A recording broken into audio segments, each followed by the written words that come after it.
नमस्कार दोस्तों, स्वागत है आपका परफेक्ट नॉलेज पर। 2021 के पार्ट 2 को लेकर के हम आ गए हैं।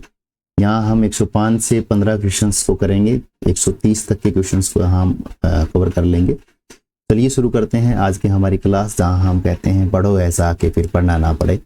नेक्स्ट क्वेश्चन के ऊपर चलते हैं दोस्तों। 105वां क्वेश्चन जो है वो क्या कहता है कि कार्ल पियर्सन का सहसंबंध गुणांक जो है वो स्वतंत्र है। तो आप देखते हैं Karl Pearson coefficient of correlation is independent from. तो आपको पता ही है, जैसा कि आप पढ़ करके आते हैं, कि जो कार्ल पियर्सन का सहसंबंध का गुणांक है वो ओरिजिन से और स्केल से फ्री होता है, यानी कि स्वतंत्र होता है। ठीक है, तो यहाँ आपका राइट आंसर आ जाएगा। मूल बिंदु एवं पैमाने दोनों से परिवर्तन से जो है वो स्वतंत्र होता है। The change in the both the origin and the scale. तो यहाँ आपको एक बात और ध्यान करना है कि कोफिशिएंट ऑफ कोरिलेशन की जो रैंक है वो कहाँ से कहाँ तक होती है। तो आपको ध्यान कर लेना है कि -1 से आपकी +1 के बीच में इसका रैंक जो है वो दिया जाता है। चलिए नेक्स्ट क्वेश्चन की ओर बढ़ते हैं। नेक्स्ट क्वेश्चन आपका कहता है उपभोग संबंधी स्थायी आय परिकल्पना के प्रतिपादक कौन है? Who is the exponent of the permanent income hypothesis on consumption. तो बहुत ही डायरेक्ट क्वेश्चन ये पूछा गया है कि स्थायी परिकल्पना, आय परिकल्पना का जो प्रतिपादक है वो कौन है। तो यहाँ पर मैं आपको बता दूं कि स्थायी आय परिकल्पना जो उपभोग संबंधी जो हम देखते हैं, कंजप्शन हाइपोथेसिस हम जो देखते हैं, वो आपकी आ जाती है मिल्टन फ्रीडमैन द्वारा। लेकिन जो मोदिग्लियानी है, इन्होंने कौन सी दी है? इन्होंने दिया है लाइफ, ठीक है ना, cycle hypothesis, life cycle hypothesis. Change ने दिया है एब्सोल्यूट इनकम हाइपोथेसिस। और ड्यूजनबरी जो है उन्होंने दिया है रिलेटिव इनकम हाइपोथेसिस। और फ्रीडमैन जी ने दिया है परमानेंट इनकम हाइपोथेसिस। यहां आपका राइट आंसर आ जाएगा। फ्रीडमैन जिन्हें मोनेटरिस्ट के नाम से जाना जाता है, इन्होंने एक अलग से एक स्कूल ऑफ इकोनॉमिक्स मोनेटरिस्ट में बड़ा योगदान दिया है। चलिए नेक्स्ट क्वेश्चन की ओर बढ़ते हैं। नेक्स्ट क्वेश्चन क्या कहता है? कहता है कि स्वतंत्र भारत की प्रथम औद्योगिक नीति कब घोषित हुई? तो आपको ये पता होना चाहिए कि डॉक्टर श्यामा प्रसाद जो मुखर्जी थे, उन्होंने पहली नीति, औद्योगिक नीति जो है वो आपको बताई थी अप्रैल 1948 में। ठीक है, तो यहाँ आपका राइट आंसर तो आ जाएगा अप्रैल 1948। प्रथम औद्योगिक नीति किसने जो है संसद में पेश की? तो आप कहेंगे डॉक्टर श्यामा प्रसाद मुखर्जी, है ना। तो इन्होंने संसद में पेश की थी। लेकिन जो 1956 की जो आपकी इंडस्ट्रियल पॉलिसी है, 1956 का जो आपका औद्योगिक पॉलिसी है, औद्योगिक नीति है, उसको भारत का आर्थिक संविधान कहा जाता है। ये आपको ध्यान कर लेना है, भारत का आर्थिक संविधान।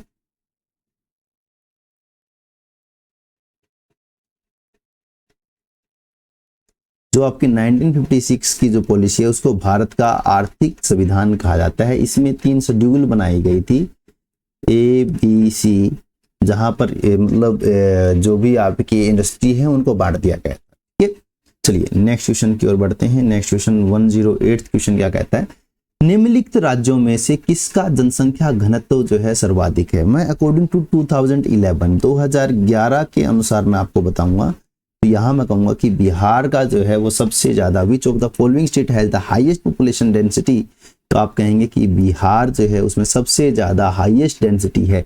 लेकिन सबसे कम की जब हम बात करें या लोवेस्ट की हम अगर बात करें तो वो आपकी आ जाती है अरुणाचल प्रदेश,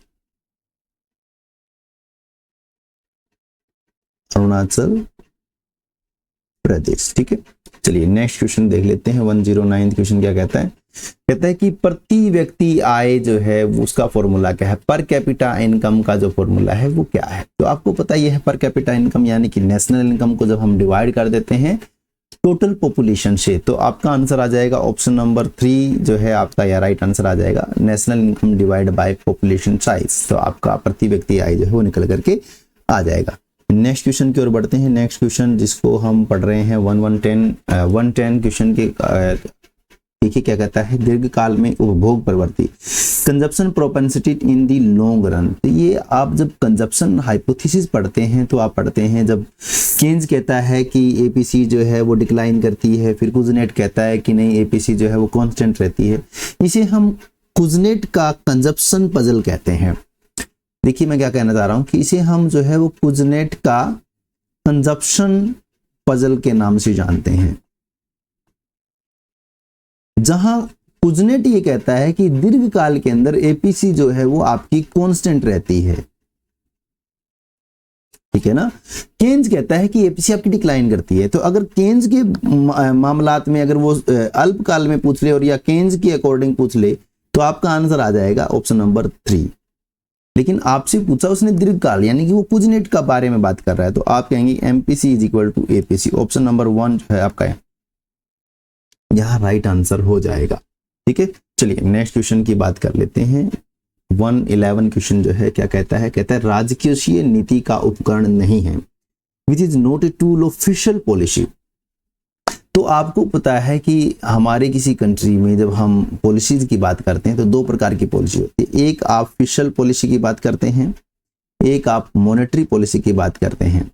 तो मॉनेटरी पॉलिसी ये जो है आपकी वो आरबीआई द्वारा जो है, और ऑफिशियल पॉलिसी जो है आपकी फाइनेंस जो मंत्रालय है, मिनिस्ट्री है, ठीक है ना, आपकी डिपार्टमेंट ऑफ फाइनेंस जो है आपका, वहां से वित्त मंत्रालय से आपकी जो फिस्कल पॉलिसी है उसको बनाया जाता है। तो फिस्कल पॉलिसी के अंदर हम कर को पढ़ते हैं, सरकारी ऋण को पढ़ते हैं, सार्वजनिक व्यय को पढ़ते हैं, लेकिन जो इंटरेस्ट रेट है ये हम आरबीआई के अंदर पढ़ते हैं, मॉनेटरी में पढ़ते हैं, और ये यही पूछ रहा है कि कौन सा नहीं है। तो आप कहेंगे ऑप्शन नंबर 4 ब्याज की दर यानी कि इंटरेस्ट रेट जो है is not a tool of fiscal policy. चलिए नेक्स्ट क्वेश्चन की ओर बढ़ते हैं। नेक्स्ट क्वेश्चन क्या कहता है, 112 क्वेश्चन कहता है हरित सकल घरेलू उत्पाद है, ग्रीन जीडीपी इज। तो जब हम ग्रीन जीडीपी की बात करते हैं तो ग्रीन जीडीपी जो होती है उसका मतलब होता है कि आप जीडीपी और जीडीपी में जो भी आपकी एनवायरमेंटल कॉस्ट आई उसको शामिल करते हुए दिखाते हैं कि जीडीपी में हमारे को ये एनवायरमेंटल कॉस्ट जो है वो आया, ठीक है। तो यहाँ आप इसका आंसर करेंगे पर्यावरणीय लेखा सहित जीडीपी यानी कि जीडीपी इंक्लूडिंग एनवायरमेंटल अकाउंटिंग।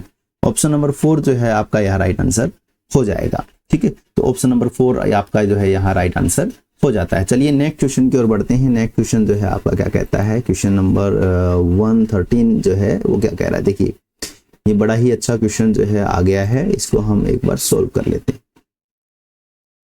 क्या कहता है, देखिए n आपको 10 दिया गया है और प्रमाप विचलन यानी कि स्टैंडर्ड डेविएशन आपसे मांगा गया है। तो जब हम स्टैंडर्ड डेविएशन की बात करते हैं तो हम कहते हैं कि standard deviation is equal to sigma X square divide by n minus आप ये कहेंगे कि सिग्मा x बाय n का होल स्क्वायर का अंडर रूट। ये आपका जो है वो फॉर्मूला बन करके आता है।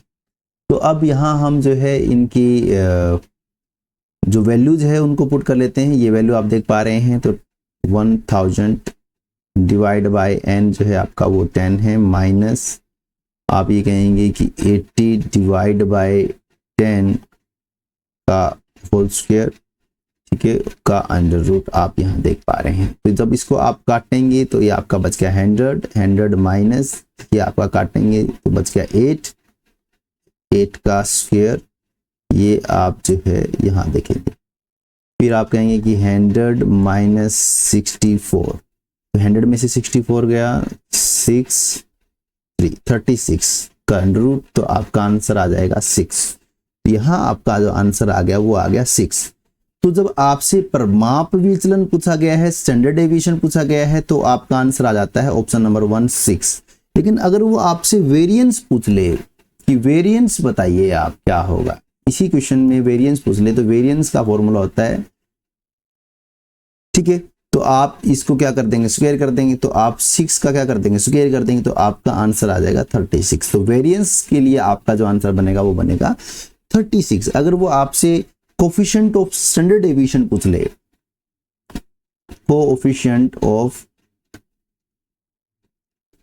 स्टैंडर्ड डेविएशन, इसी का वो कोफिशिएंट ऑफ स्टैंडर्ड डेविएशन पूछ ले, तो आपको पता है कि स्टैंडर्ड डेविएशन कितना है आपका, ये आप कहेंगे कि मीन से डिवाइड कर देते हैं, तो स्टैंडर्ड डेविएशन कितना है 6, मीन कितना आपका 8, ठीक है, तो आप जो है वो आ जाएगा आपका 0.75, ये आपका आंसर आ जाएगा।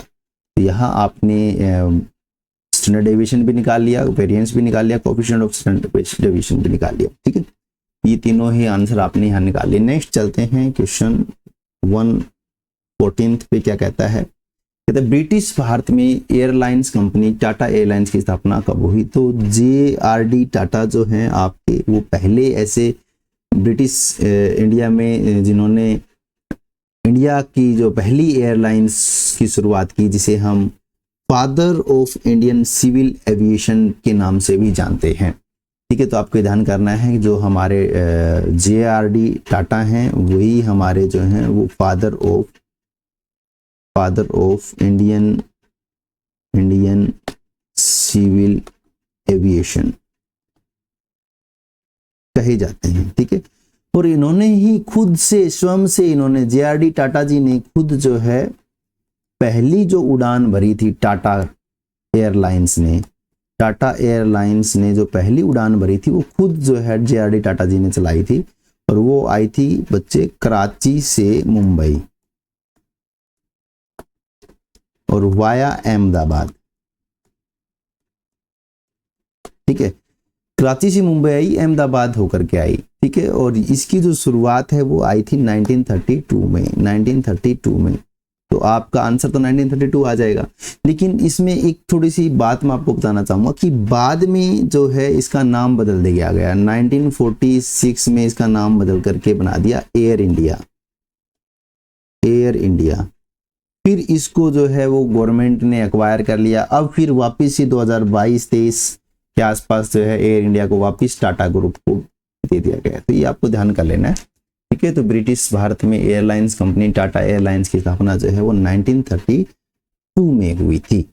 चलिए नेक्स्ट क्वेश्चन की ओर चलते हैं। नेक्स्ट क्वेश्चन आपका क्या कहता है कि एक बस जो है जयपुर से दिल्ली 30 किलोमीटर प्रति घंटा की चाल से जाती है और 60 किलोमीटर प्रति घंटा की चाल से वापस आती है, तो बस की औसत जो चाल है वो कितनी होगी? तो यहाँ आप सीधा सा एक फॉर्मूला लगाते हैं, 2 × 30 × 60 डिवाइड बाय 30 + 60, तो 6 × 18, 18 × 2 = 36, तो 3600 डिवाइड बाय 30 और 60 90, 0 से 0 काट दोगे तो 9 चौक 36, तो आपका आंसर आ गया 40। यहाँ आपका आंसर आ जाता है 40। ऑप्शन नंबर 1 जो है आपका राइट आंसर आ जाता है। ठीक है, तो इसको आप देख लेते हैं। ये एक मैथमेटिकल जो क्वेश्चन है आपका, ठीक है, ये यहाँ पूछ लिया गया है एवरेज निकालना, और ये हार्मोनिक मीन आप इसमें देख पा रहे हैं। चलिए नेक्स्ट क्वेश्चन की बात करते हैं। निम्नलिखित में से कौन सा माध्य जो है वो गणितीय माध्य है? Which of the following mean is mathematical mean? तो आपको ध्यान करना है कि जो मैथमेटिकल मीन है वो हमारे AM, GM और HM, ये हमारे जो है वो एवरेज मैथमेटिकल एवरेज हैं। तो यहाँ आप देख रहे हैं कि बहुलक, माध्यिका, या ये तो तीनों हो ही नहीं सकते क्योंकि ये तो मीन है ही नहीं, तो मीन तो एक ही आपका हार्मोनिक मीन जो है आपका यहाँ राइट आंसर हो जाता है। तो ये आप बिल्कुल आसान क्वेश्चन यहाँ पर आपको देखने को मिलता है। नेक्स्ट क्वेश्चन देखिए 117, कीमत सिद्धांत से अभिप्राय है। What is mean by price theory? ठीक है ना, तो प्राइस थ्योरी या कीमत सिद्धांत की जब हम बात करते हैं तो आप पढ़ते हैं इसको माइक्रो इकोनॉमिक्स के अंदर। ये आपका सीधा सा क्वेश्चन है, माइक्रो इकोनॉमिक्स व्यष्टि अर्थशास्त्र, तो आपका यहाँ राइट आंसर आ जाएगा माइक्रो इकोनॉमिक्स। नेक्स्ट क्वेश्चन की ओर बढ़ते हैं। नेक्स्ट क्वेश्चन क्या कहता है देख लेते हैं एक बार। कहता है कि अपकिरण की कौन सी माप श्रेणी के चरम मूल्यों से न्यूनतम प्रभावित होती है? Which measure of diversion is least affected by the extreme value of the series? तो आप देखते हैं कि लीस्ट जो अफेक्टेड की बात हम करते हैं तो वो आपका आ जाता है क्वार्टाइल डेविएशन। ठीक है, जब हम एकदम से ये कहते हैं कि एक्सट्रीम वैल्यू आने पर हम किसको इस्तेमाल करना चाहिए, तो आप दिमाग में लेकर के आते हो कि मीडियन का हम इस्तेमाल करते हैं। ठीक है, तो जब हम मीडियन की बात कर रहे हैं यहाँ पर, जब हम मीन मोड मीडियन की बात करते हैं तो आप कहते हैं एक्सट्रीम वैल्यू जहाँ होगी वहाँ मीडियन का इस्तेमाल होगा। और मीडियन क्या होता है आपका? मीडियन आपकी जो है वो क्वार्टाइल, सेकंड क्वार्टाइल होता है ना 50% पे। ठीक है, 50% पे मीडियन ही होता है आपका, सेकंड क्वार्टाइल होता है। तो यहाँ पर भी एक्सट्रीम वैल्यू की बात है, तो यहाँ से आप वो कॉमन सेंस का इस्तेमाल करके भी आंसर कर सकते हैं। लेकिन फिर भी आप इसको ध्यान कर लीजिए कि जो एक्सट्रीम वैल्यू से लीस्ट अफेक्टेड होता है वो आपका होता है क्वार्टाइल डेविएशन, चतुर्थक विचलन जो है आपका यहाँ राइट आंसर आ जाएगा।